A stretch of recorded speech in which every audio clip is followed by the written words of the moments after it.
নমস্কাৰ বন্ধুসকল, আপোনালোকে বাৰু জানেনে যে ভাৰতৰ সবাতোকৈ জনপ্ৰিয় মিঠাই জিলাপি আচলতে এবিধ ভাৰতীয় মিঠাই নহয়? হয়, আপোনালোকে ঠিকেই শুনিছে। ভাৰতৰ সবাতোকৈ জনপ্ৰিয় মিঠাই, যাক বহুতে ভাৰতৰ ৰাষ্ট্ৰীয় মিঠাই বুলি ক'ব খোজে, সেই জিলাপি আচলতে এবিধ বিদেশী মিঠাইহে। অৰ্থাৎ জিলাপিৰ উৎপত্তি বা ইয়াৰ জন্ম আমাৰ ভাৰতত হোৱা নাছিল। এতিয়া প্ৰশ্ন হ'ল, যদি জিলাপিৰ উৎপত্তি আমাৰ ভাৰতত হোৱা নাছিল, তেতিয়া আচলতে ক'ত হৈছিল? জিলাপিৰ উৎপত্তি সম্বন্ধে আচলতে তিনিটা বেলেগ বেলেগ প্ৰবাদ পোৱা যায়। ইয়াৰে প্ৰথমটো প্ৰবাদ হিচাপত জিলাপিৰ উৎপত্তি হৈছিল সুদূৰ আফ্ৰিকা মহাদেশত টুনিচিয়াত। এই টুনিচিয়া দেশৰ এখন সৰু চহৰ, যিখনৰ নাম হৈছে বেজা। এই বেজা চহৰখনক জিলাপিৰ উৎপত্তিস্থল বুলি গণ্য কৰা হয়। আনহাতে আন এটা প্ৰবাদ মতে জিলাপিৰ উৎপত্তি হৈছিল প্ৰাচীন ইউনান, অৰ্থাৎ বৰ্তমান গ্ৰীচত।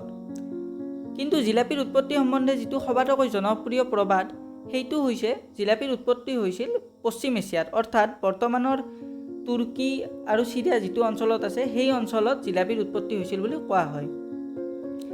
এতিয়া আমি আলোচনা কৰোঁ যে জিলাপি আচলতে আমাৰ ভাৰতলৈ আহিলে কেনেকৈ। জিলাপি আমাৰ ভাৰতলৈ আহিছিলে পাৰস্যৰ যোগেদি, অৰ্থাৎ বৰ্তমানৰ ইৰাণৰ যোগেদি। বিশেষকৈ পাৰস্যৰ যিবোৰ বেপাৰী গোষ্ঠী আছে, সেই বেপাৰীসকলৰ যোগেদি পোনপ্ৰথমবাৰৰ বাবে জিলাপি আমাৰ ভাৰতলৈ আহিছিলে। জিলাপিৰ যদি আমি ইতিহাস সম্বন্ধে চাব যাওঁ, তেতিয়া ইতিহাসত পোনপ্ৰথমবাৰৰ বাবে জিলাপিৰ উল্লেখ হৈছিল 1300 শতিকাত। 1300 শতিকাত তুৰ্কীত ৰচিত এখন কিতাপ, যিখনৰ নাম আছিল কিতাব অল তবেখ। এই কিতাপখনত পোনপ্ৰথমবাৰৰ বাবে জিলাপিৰ উল্লেখ পোৱা যায়। আমাৰ ভাৰতত যদি জিলাপিৰ ইতিহাস সম্বন্ধে আলোচনা কৰিবলৈ যাওঁ, তেতিয়া 1450 চনত বা ইয়াৰ আশে পাশে ৰচিত এখন গ্ৰন্থ, এখন জৈন গ্ৰন্থ, যিখনৰ নাম হৈছে প্ৰিয়ম কৰ্ণ কথা। এই জৈন গ্ৰন্থখনত পোনপ্ৰথমবাৰৰ বাবে জিলাপিৰ বিষয়ে উল্লেখ কৰা হৈছিল। অৰ্থাৎ আপুনি যদি চাব যায়, ভাৰততো জিলাপিৰ ইতিহাস প্ৰায় 600 বছৰ পুৰণি। আজিৰ বাবে বাছ এইখিনিয়ে আছিল।